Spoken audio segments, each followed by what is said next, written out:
Hello, I'm Jose with FrSky North America. Today's video, we will look at tips, tricks, and shortcuts. First up, charging the transmitter. If you're doing a big plane setup and your transmitter needs to be on for a long time, your battery may not last.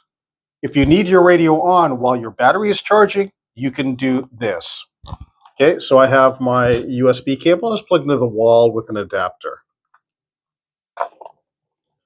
I'm going to go ahead and plug it in. Now, if you get this USB mode selection, if you choose EthOS Suite, the USB icon will come up and you won't be able to use the radio because it's in drive mode. So instead of choosing anything, just click outside of the box. And now I am charging and I can use my radio.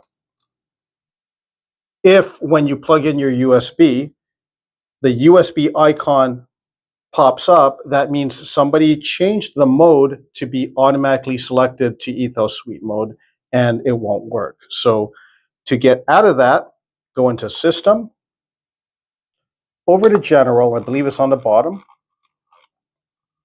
There it is, USB mode pre-selection. So if this is set to EthOS Suite, then as soon as you plug a USB in, the USB icon will pop up. So I don't like using that. I have it set to not set. And then now I can use my radio while it's charging. Next up, the button shortcuts.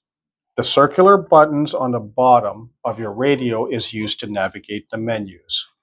On the left, we have the model, system, display, and return buttons. These are the shortcuts that mimic the buttons over here. So for example, I can either hit the airplane icon over here and it goes to model, or let's go back. I can hit the model button up here to go to that. The system button mimics the gear icon over there. And the display button mimics the display button over here to go to the display, the configure screens area. And then return gets out of it. But they also have other functions. Press and hold the model button will take you directly to the model select area. Let's get out of that. Pressing and holding the display button will take you to outputs. And in my case, pressing and holding the system button will take me directly to the device config so I can do a stabilized setup or something. Those long press items are definable. You can change them to go to any screen that you want. Go to System, Hardware, and Home Key Map. So you've got a choice for display short, and you can go to anywhere you want. So say I want to be in the model area and I want to go into the mixes, and then that would then no longer be configure screens. But let's actually switch that back to configure screens. Okay. Display long right now is set to outputs. Model long is set to model select. I believe those are defaults when you get your radio. But the system long, I like setting that. So I set it to system device config so that I can go directly to the device config page and do a gyro setup. Okay, let's get out of that. I'm going to go back here to say model. If you are in a menu item that has multiple pages, you can use the touchscreen to swipe between the pages, or you can press the center button. So if I tap the center button, it'll go forward. And if I press and hold, it'll go backwards.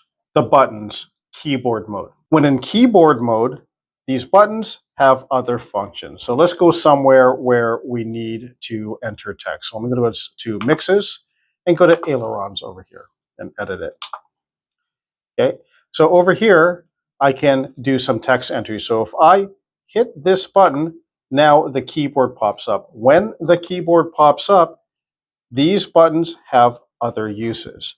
If I press and hold the center enter button over here, now I can choose clear, and it'll just completely delete it.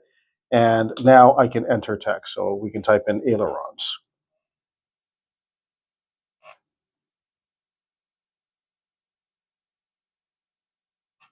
Oops, I made a couple mistakes here. So the keyboard, when in keyboard mode, I should say, these have other functions. So now, if I wanted to, I can go over here and it moves the cursor. So I can cursor over and put the area that is wrong or the letter that is wrong to the right. And now I can press the center button to delete it.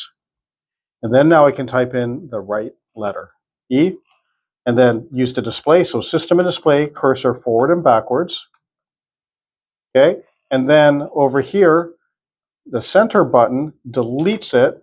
And then now I can add. So system, display, cursor left and right, center button for delete. And then the model button over here is uppercase or lowercase. So let's go over here. Let's make these lowercase. You just go over there and just keep hitting the model button, moving next. And I can change those to lowercase. Switch middle detect delay. This is a good one to set.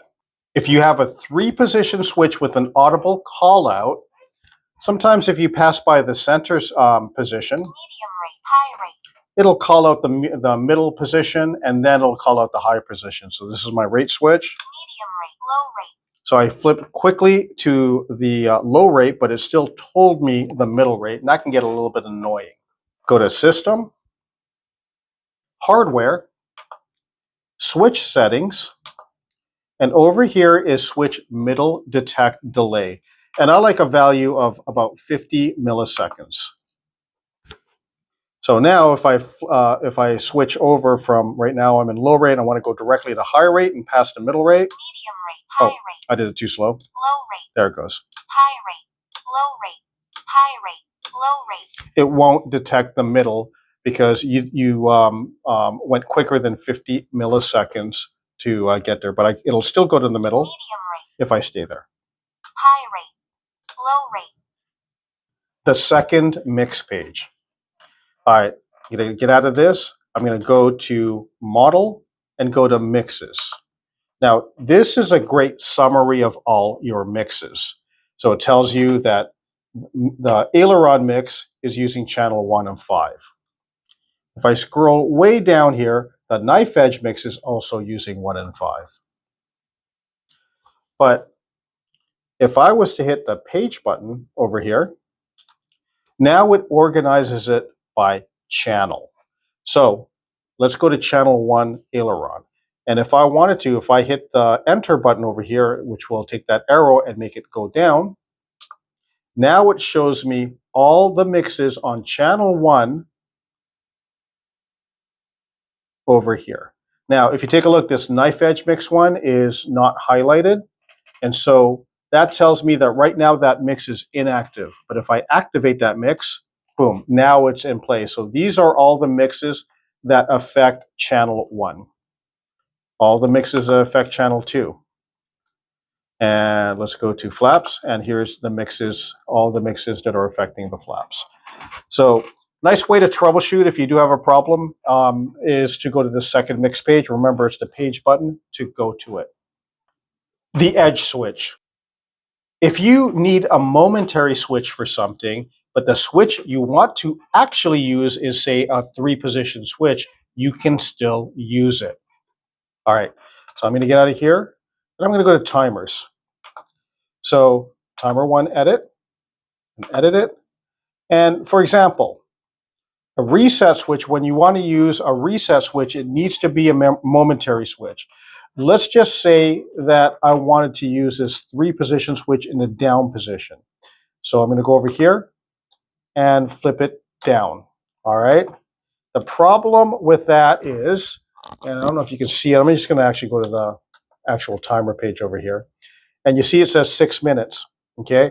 If a throttle is active and I move it up, if you take a look, that timer is not moving. The reason why is because I have the switch set and it's resetting that switch every single time, or that timer every single time.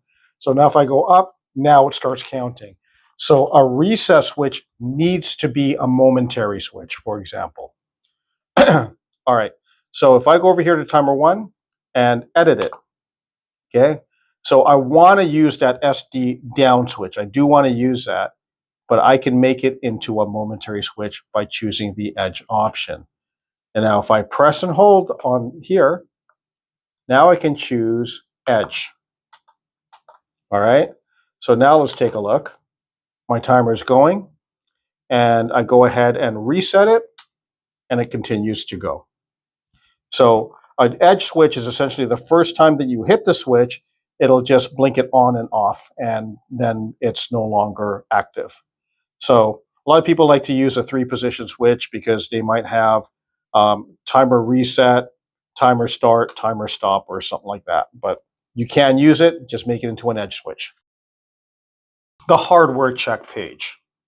If you have an issue where you think a switch or a pot or a stick may be broken and not working properly, you can test it. Go to System, and then go to Hardware. The first item over here is Hardware Check. So now I can make sure that my sticks are actually going to the full positions, then they actually come back to center.